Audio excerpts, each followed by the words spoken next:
Whenever a sannyasin, a person like me, he appears in the society, in the company of householders, addresses them, you will find what we do is loka sangraha.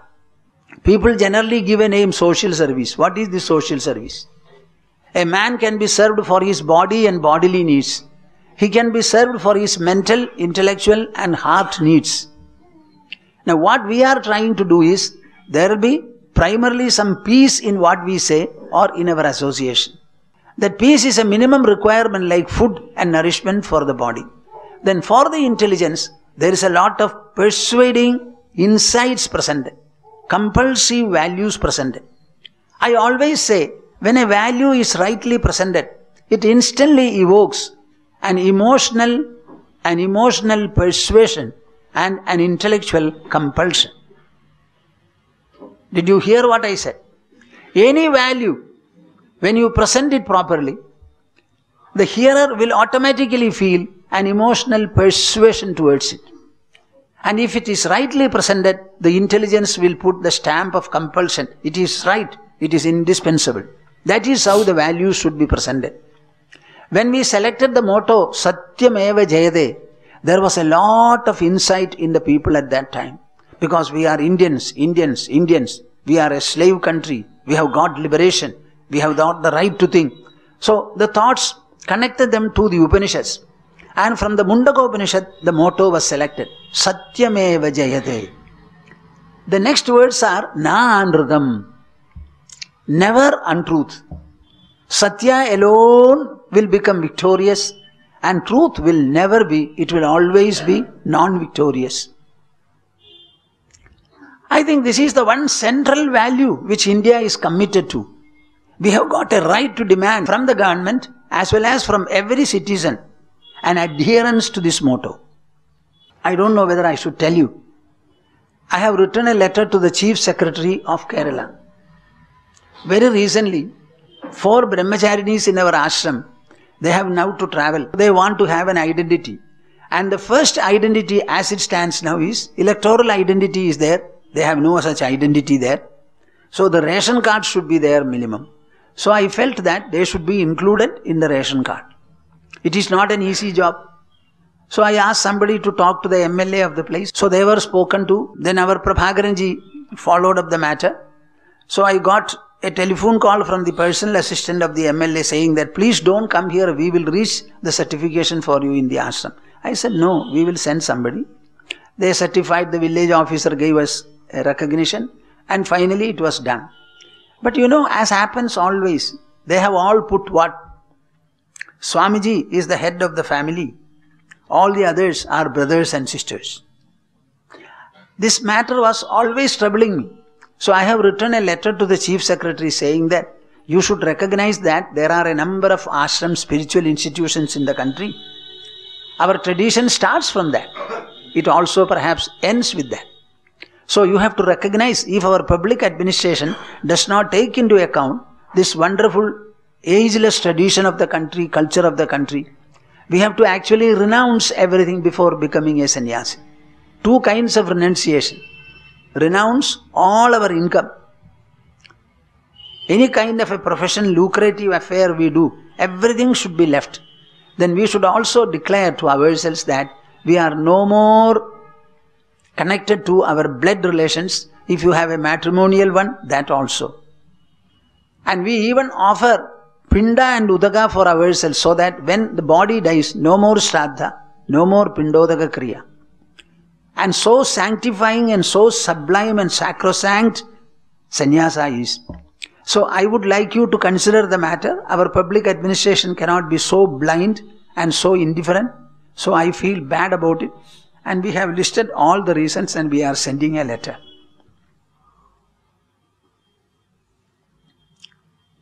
See, when a sannyasin, he is himself a trust. He doesn't have the necessity to form another trust. Do you ask any temple deity to form a trust to receive the offerings the temple receives? Certainly not. So we are a living God and the temples have a mute God. That is the only difference. But our culture does not recognize it. What can be done? So when we selected the motto Satyameva Jayade, it had a great lot of meaning. And when we collected the national flag, that also had a lot of meaning. One is the green color representing the vegetation upon the earth. Another is the beautiful yellow. And the third is the white, pure white. And there is a chakra which is constantly supposed to be revolving. So the entire world is a world, a cosmic wheel of activity. Everywhere in the universe, all planets, all heavenly bodies, even the atom, everything is revolving here. Nothing is keeping quiet. And we cannot afford to be idle any time. We are having our food, and the food is converted into energy. This energy has to be spent, and only through activity it can be spent. If there is anybody who eats at the same time who does not act, there is a great crime and disharmony. That is what the wheel represents. Somebody had sought to explain it as the Ashoka's wheel. The wheel is there right beforehand. In Bhagavad Gita it is mentioned, Evam pravartidam chakram nanuvartayati hayaha aghayur indriya ramo mogham partha sajivati. Perhaps Krishna was the first person to use it in this context. Evam pravartidam chakram. The wheel of creation, the wheel of preservation, the wheel of activity, the wheel of sustenance, it has to be constantly held up. Anybody who does not adhere to it, his life is in vain, he says. Aghayuhu, aghayuhu. He lives a wasteful life. Indriya ramaha. He is only given to sensory delights. He doesn't give any place for the mind or the intelligence. Mogham partha sajivati. He lives absolutely in vain. His life has no purpose at all. So much importance is there. So all these were done in a very good taste and with a great ideal. So this culture is something very, very great. Very, very great. So whenever Shankara describes it in this manner, you have to find a lot of insight here. You are connected to a prehistoric, ageless past. All these people are born in the household for householders. Most of them, or all of them you can say, except one or two, they are all people of the loins. They are all people of the world, secular people. But one will be here and there. One will be here and there, who is given to this greater and holy dimension. Shanta mahamto nivasanti santo vasantaval lokahidam charandaha. You know, in our doing what we do, we have no motivation at all. No desire, no expectation, no compulsion, no persuasion, nothing. It is just like the Vasanta Maruta that we are living and moving. I always style myself as, I have been a moving university for the past 56 years in the world. Anybody can take admission in my university. No fees are called for. It's open, an open university. I don't ask them to come, I go to them. All of you are not coming to the ashram from Jamshedpur, but I have been coming here for the past 47 years. See how faithfully I have been coming. So I am a moving university with the only mission of enlightening the people, young or old, rich or poor, educated or uneducated. And why am I doing it? I feel like doing it. What about the spring season? Collecting and spreading fragrance everywhere in the same manner as I am a human spring season. Just see the dimension. There are discussions. What is that? What is the greatest goal of human life? The physical need, the psychological need, the social need, and finally they say self-actualization. Our need is not just that. Self-actualization can be had and you can sit in the forest.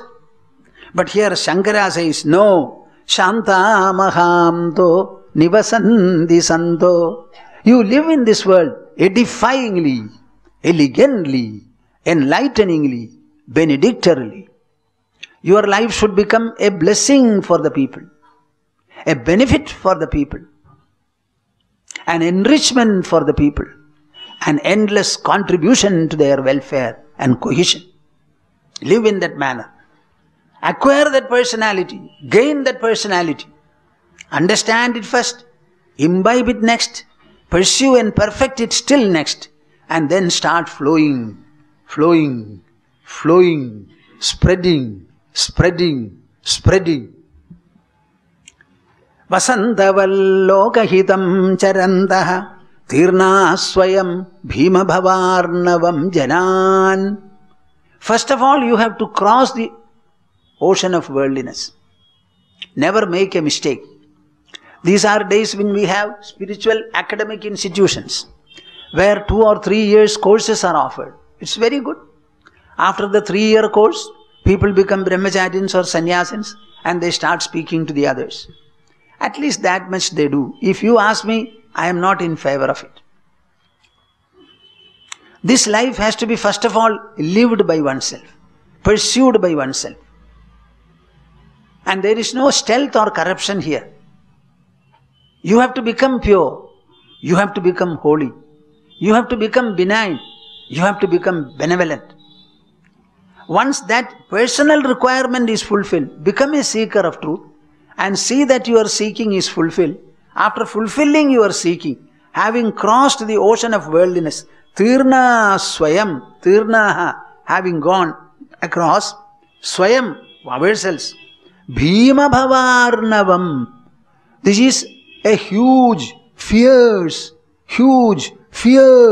ocean of worldliness. Thereafter, janan ahetunanyanapi taharayantaha. With no reason or motive in mind, you should be able to freely speak to people, interact with them, and promote, help, strengthen, and reinforce their welfare. Shankara is not satisfied. He describes it. What is this life? Is it ever possible if you ask? Yes, it is possible. Our life is primarily dependent upon 2 luminaries in the world. What are they? One is the sun. Another is the moon. Luminaries, I said. One is the sun. Another is the moon. We require the moon as much as we require the sun. The sun shines and spreads its rays of light and heat throughout the day. And the sun sets. Then the moon comes. Both of them are doing 2 different tasks. One is heating, another is cooling and lighting. See what a beautiful harmony is there. So he says, Ayam swabhava swatayeshayat swatayevayat parashamapanoda pravanam mahatmanam sudham shuresha swayamarka karkasha prabhabhitaptam avadikshitim gila. You know, when I read this first, I don't know when I read it. Most probably my reading was when I was in Calcutta. In my pre-sannyasa life. I first read Mundakopanishad, then Kathopanishad, then Kenopanishad. Then I read Shvetashvataropanishad. Then I read Bhagavad Gita. I have told you, I shall say again. You know, I got an opportunity to read Bhagavad Gita in full when I had an attack of chicken pox. I could not go anywhere. I was huddling in my room. I looked at the mirror. People say, don't look at the mirror completely. I was having headache. I took a towel and tied it around my forehead. I started reading Bhagavad Gita. The whole of it I read. First time. A very good opportunity I had. When I was reading the 2nd chapter, it was so inspiring. So inspiring. Achedyoyam adahyoyam akledyo ashosyayevacha nityaha sarvagataha sthanuhu achaloyam sanatanaha avyaktoyam achindyoyam avigaryoyam uchyate tasmadevam viditvainam nanushochitumarghasi. Is there any father who has given this kind of a gospel to the children? My dear son, therefore, you don't deserve to grieve. You should not grieve. This is the reason for it. When I read Najayate mriyate va kadachid nayam bhutva bhavita vana bhuyaha ajo nitya shashvatoyam purano na hanyate hanyamane sharire. Bah. What was it? It was a song. Song of what? Of the soul. It was not something different. It was about the soul. Means what? The power and presence that animate and activate your body. This is not a description of the outside product. It is not a description of Vaikuntha or Kailasa. It is not a description of the sun or the moon or the heaven or Brahmaloka. It is a description of what makes you breathe. Do you follow me? हाँ? क्या बोलते हैं आप? सुन लीजिए ना, अच्छी तरह सोच लीजिए. न जायते म्रियते वा कदाचिद. Arjuna, what you call I, the jiva in the body, it never gets born, nor does it ever die. That means what? I am immortal. What? And what do all people tell you? You are mortal. You are mortal. Who is mortal? My body is mortal. My house I have built, but I have not built my body, much less the soul. So when we are born with a twofold heredity. One is the mortal heredity imposed by the body, and equally so the immortal one radiating from the soul. We have eyes only to see the mortal heredity of the body. We don't have the wisdom and the intelligence to comprehend, to realize the immortal nature of the spirit. So in my chicken pox spell, I had an occasion for it. Bah, wonderful, wonderful. Na jayate mriyate va kadachid nayam bhutva bhavita vana bhuyaha. After having been here for a while, the soul is not going to stop, cease or withdraw. It is existence. Existence can never become non-existent. Existence exists and exists. It never blinks. It never winks. It never becomes extinct. Ajo nityaha shashvatoyam purano. This is unborn, ajaha. Nityaha, eternal. Shashvataha, ever present in the same manner. Puranaha, the most ancient. There is nothing more ancient than this. Na hanyate hanyamane sharire. Even when the body is killed, it is not going to get killed. Nobody is there to kill the soul. What is it that Arjuna that you are speaking about? I am going to kill all of them. Stop. Shut your mouth. Think and understand. Na hanyate hanyamane sharire. The bodies of all these people, they are out to kill others or get killed in the process. Nobody is going to be killed who is not prepared to kill others here in the battlefield. It was not a bomb dropped in the civilian congregation. They were fighting with each other. Only fighters were there. And they have come here to kill the opponent or get killed by him. When the body is going to kill the other bodies, the soul is not involved in it. Understand it very well, he says. Na hanyate hanyamane sharire. Na hanyate hanyamane sharire. Suppose you were to wake up or you were to sleep with this song in your lips, in your mind, in your heart, do you know what a great person you will be? No money is to be spent. Maybe you are walking around. In between you steal your memory and go on singing it.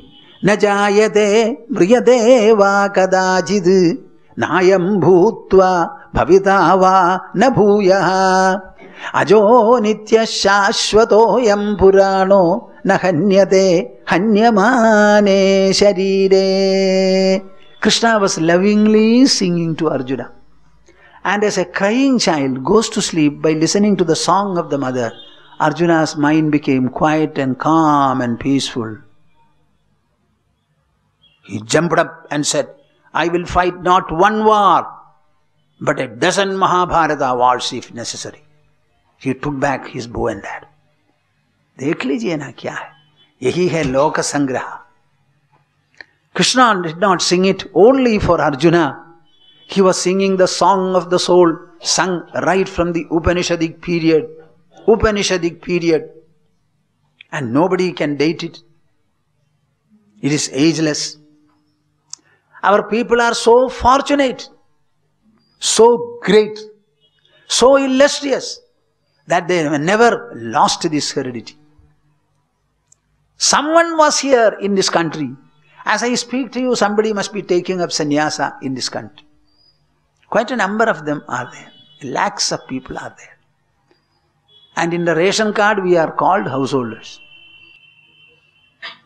He says, I am swabhavaha, this swabhava, swatayeva yat parashrama panoda pravanam mahatmanam. This benign nature, benevolent character of the enlightened people, the sages, the saints, the ascetics, the maharshis and the others. I am swabhavaha, swatayeva. It is very natural to them. It is not imposed on them. They even do not opt for it. It becomes natural to them. Natural to them. Do you understand the message? Swatayeva yat paramam parashrama panoda pravanam. You know, they are naturally given to relieving the miseries of others, afflictions of the others. A girl rang me up from America. In fact, she belongs to Jamshedpur, I was told. And she started crying. I inquired about her. What is the trouble? For a young girl, married girl, what will be the trouble? You yourself tell me. You know it better than I do. And particularly in America. She said, see, Swamiji, I have love for the husband. I loved him so much. Therefore what? Now I feel he is interested in somebody else. See, you are a married wife. Are you sure about what you say? Yes. He doesn't have as much interest as he had. So what are you going to do? I feel very bad. Don't you have a child? Yes. So, will you look after the child well, or will you mourn over whatever your husband does? What is your option now? You are a mother and you have a child. You cannot bring up the child cryingly and weepingly. And as a wife, even if there is a little aberration in your husband, you have the role and duty to see that he is safeguarded and he is brought back. So this is the time you should become stronger and more heroic. I spoke to her. I want to know very clearly, are you going to feed your child cryingly or sweetly and smilingly? Let there be any situation outer. You are the mother. About the husband you can say he misbehaves. About the child can you say the child misbehaves. So the child is innocent. You have to look after the child very well. How are you going to look after? So finally, before putting down the telephone, I made sure that she started smiling and she smilingly spoke to me. I always say that. Before you go, I should see your smile. Otherwise, don't come to the ashram at all. We are here to make people smile, not weep. Krishna spoke to Arjuna, Prahasanniva Bharata. Maybe Yudhishthira would have been smiling. When somebody is crying, you also go. With your kerchief, you also start wiping. So what can you do for him? Nothing. He cries, you also cry. Traveling in the same boat. So when others are crying, you must be able not to cry. Parashrama panoda pravanam mahatmanam. They are very clever, very dexterous, very efficient, very effective in relieving the agony of another's mind, the suffering of the others. They are extremely clever, effective in that, very efficient. Parasramapanoda pravanam mahatmanam, for the high-souled people, ayam swabhavaha. This is their natural way of life. Why are we living? Not for eating, not for sleeping. We are living, if at all, for relieving the agony of others, to fulfill the curiosity or inquiry of the others, to make them feel happy in spite of every cause for unhappiness around.